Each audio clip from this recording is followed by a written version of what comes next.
विषयानीन्द्रियैश्चरन् आत्मवश्यैर्विधेयात्मा प्रसादमधिगच्छति। इन समस्त विषयों को मन से त्याग देना चाहिए। इससे राग और द्वेष स्वतः समाप्त हो जाते हैं। इसके अलावा हे पार्थ, एक बात और सुनो। राग द्वेष नष्ट हो जाने के बाद यदि इंद्रियां विषय रस का सेवन करें तो भी कोई बाधा नहीं हो सकती।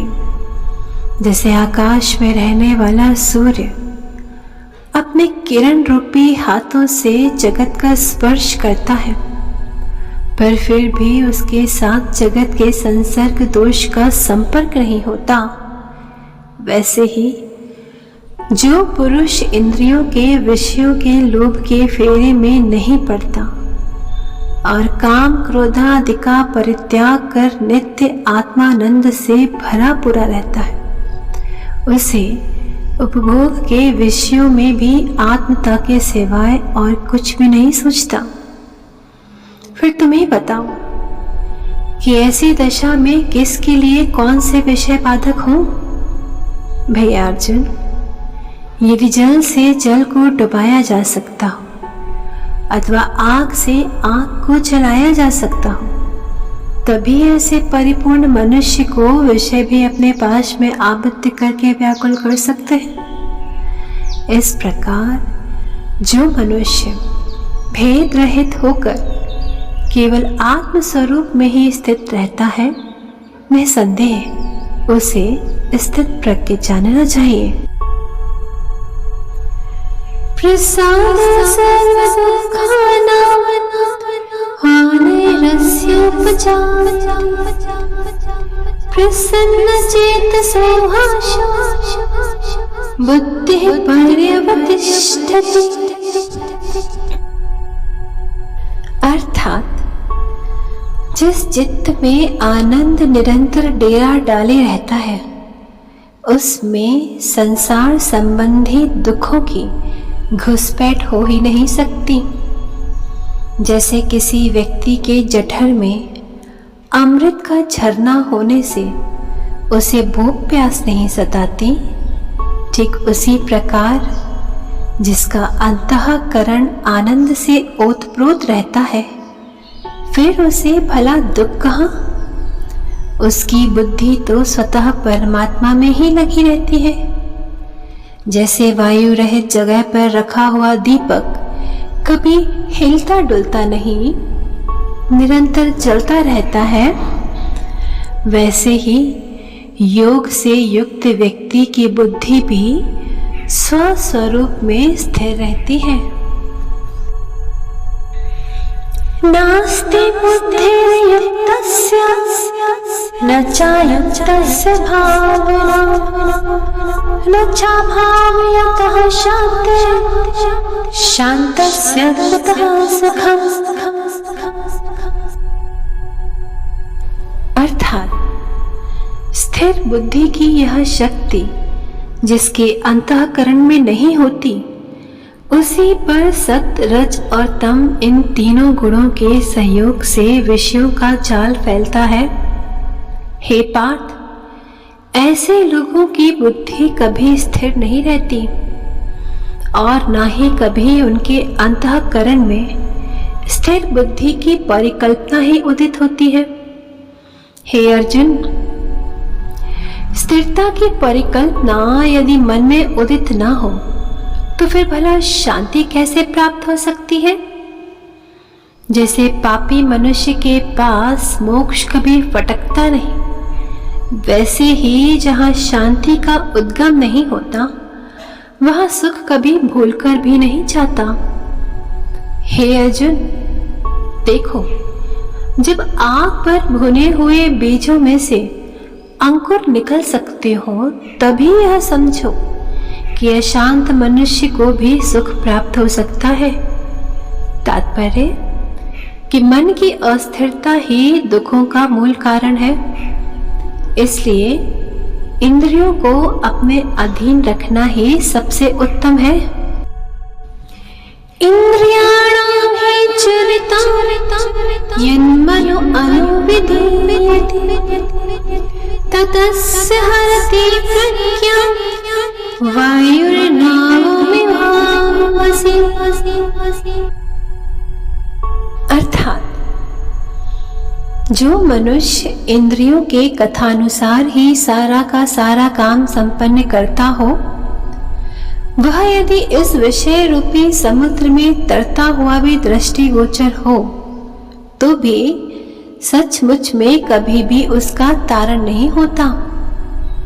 जैसे नदी के तट पर पहुंची हुई नाव भी यदि तूफान में पड़ जाए तो पहले नदी के बीचों बीच में रहने की दशा में उस पर जो प्राण हर लेने वाला आया हुआ संकट टल गया था, वह संकट फिर से आ टपकता है। ठीक वैसे ही यदि स्वरूप स्थिति में पहुंचा हुआ व्यक्ति भी कुतूहल में इंद्रियों का फिर से बहुत अधिक लाड़ प्यार करना शुरू कर दे तो जानना चाहिए कि अब भी वह सांसारिक दुखों से घिरा हुआ ही है। तस्मादस्य महाबाहो निगृहीतानि सर्वशः इन्द्रियाणीन्द्रियार्थेभ्यस्तस्य प्रज्ञा प्रतिष्ठिता। अर्थात हे धनंजय, यदि हमारी इंद्रियां स्वतः हमारे अधीन हो जाएं, तो इससे अधिक सार्थक बात और क्या हो सकती है। देखो, जैसे कछुआ अपनी ही इच्छानुसार अपने अवयवों को फैलाता है और अपनी इच्छानुसार ही अपने अवयवों को सिकोड़ भी लेता है, ठीक वैसे ही जिसकी इंद्रियां उसके अधीन होती हैं और उसी के आज्ञानुसार ही सब काम करती हैं, उसी को स्थित प्रज्ञ जानना चाहिए। हे अर्जुन, अब मैं पूर्णता को प्राप्त मनुष्य का एक और गूढ़ लक्षण बताता हूँ, वह भी ध्यान पूर्वक सुनो। या निशा सर्वभूतानां तस्यां जागृतिः संयमी यस्यां जागृति भूतानि सा निशा पश्यतो मुनेः। अर्थात जिस ब्रह्मा वस्तु के विषय में प्राणी मात्र बेखटक होकर मानो सोए हुए रहते हैं, उस ब्रह्मा वस्तु के विषय में जो अनवरत जागता रहता है और जिन विषयों के लिए समस्त प्राणी मात्र जागृत रहकर यत्नशील रहते हैं, उन विषयों की तरफ से जो अपनी आंखें पूरी तरह से मूंद लेता है, वही यथार्थतः समस्त उपाधियों से मुक्त रहता है। हे अर्जुन, वही वास्तव में स्थित प्रज्ञ होता है और वही पूर्णतया मुनीश्वर सिद्ध होता है। आपूर्यमाणमचिल प्रतिष्ठा समुद्रमापः प्रविशन्ति तद्वत्कामायां भविष्यन्ति सर्वे सा शान्तिमाप्नोति न कामकामी। पाठ ऐसे लोगों की पहचान करने का एक और लक्षण है। समुद्र की गंभीरता सदा अखंडित रहती है। वर्षा काल में यद्यपि सारी नदियों का प्रवाह अपने तटों तक लबालब भरकर समुद्र में आ गिरता है, तो भी वह समुद्र लेश मात्र भी न बढ़ता है और न ही अपनी मर्यादा छोड़ता है। अथवा जब ग्रीष्म काल में समस्त नदियां सूख जाती हैं, तब भी समुद्र में नाव मात्र की भी हलचल नहीं होती और न ही कमी दिखती है। इसी प्रकार यदि स्थित प्रज्ञ को सारी रिद्धि और सिद्धियां मिल जाएं, तो भी उसकी बुद्धि क्षिप्त नहीं होती। अथवा यदि उसे वे रिद्धि सिद्धियां ना भी मिले तो भी उसे अधीरता नहीं होती। कहो, क्या सूर्य के घर में कभी दीपक की बत्ती से भी प्रकाश होता है? और यदि दीपक ना जलाया जाए तो क्या सूर्य को अंधेरे में ही रहना पड़ेगा? इस प्रकार रिद्धि और सिद्धि आए अथवा चली जाए, परिस्थित प्रज्ञ उनके आने जाने का स्मरण तक नहीं करता। उसका अंतःकरण सदा परम सुख में निमग्न रहता है। जो अपने घर की सुंदरता के आगे इंद्र भवन को भी तुच्छ समझता है, वह भला किसी भील की पत्तों से बनी हुई झोपड़ी को देखकर कैसे भूल सकता है? जो इतना पुनीत हो कि सम्मत में भी कोई कमी निकाल सकता हो, वह जिस प्रकार कांजी को कभी स्वीकार नहीं करता, उसी प्रकार आत्म सुख का अनुभव करने वाला पुरुष सांसारिक सुख उपभोग का कोई मूल्य नहीं समझता। हे पार्थ, जहां स्वर्ग सुख की तनिक भी परवाह न हो, वहां इन साधारण रिद्धि सिद्धियों को भला कौन पूछता है? विहाय कामान्यः सर्वान् पुमांश्चरति निःस्पृहः निर्ममो निरंकारः स शान्तिमधिगच्छति। जो इस प्रकार के आत्मज्ञान से संतुष्ट हो गया हो और जो परमानंद से पुष्ट हो, उसी को तुम्हें सच्चा स्थित प्रज्ञ समझना चाहिए। वह अहंकार के मद को दूर भगा देता है, समस्त कामनाओं का त्याग कर देता है। इतना ही नहीं, वह स्वयं ही विश्व रूप होकर विश्व में परमानंद से विचरण करता रहता है।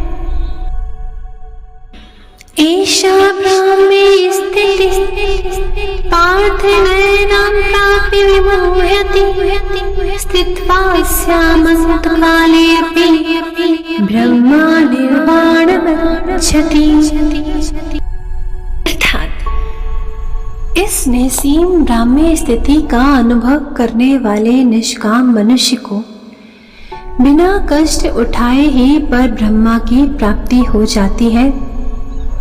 संजय ने राजा धृतराष्ट्र से कहा, चैतन्य रूप के साथ एकीकृत होने के समय अर्थात मृत्यु के समय होने वाली चित्त की व्याकुलता, जिसके कारण स्थित प्रज्ञ के लिए बाधक नहीं हो सकते, वही यह ब्राह्मी स्थिति लक्ष्मीपति श्री कृष्ण ने अर्जुन को स्वयं बताई थी। लक्ष्मीपति भगवान श्री कृष्ण के ये वचन सुनकर अर्जुन ने मन ही मन कहा, श्री कृष्ण की ये बातें मेरे लिए हितकर ही साबित हुई हैं। कारण कि जब भगवान ने समस्त कर्मों का ही निषेध कर दिया है, तब तो मेरे युद्ध करने की बात ही कहाँ रह गई। इस प्रकार श्री कृष्ण के वचनों से अर्जुन का अंतःकरण अत्यंत आह्लादित हुआ और अब वह अपनी शंकाओं को लेकर कुछ न कुछ प्रश्न श्री कृष्ण से अवश्य करेगा। वह सुंदर प्रसंग मानो सब धर्मों का उत्पत्ति स्थान है अथवा विवेक रूपी अमृत का अगाध समुद्र है। इस संवाद का निरूपण स्वयं सर्वज्ञनाथ श्री कृष्ण करेंगे। वह संवाद श्री निवृत्तिनाथ का दास ज्ञानदेव आपको बताएगा। ओम तत्सदिति श्रीमद्भगवद्गीतासु उपनिषत्सु ब्रह्मविद्यायां योगशास्त्रे श्रीकृष्णार्जुन संवादे सांख्ययोगो नाम द्वितीयोऽध्यायः इति।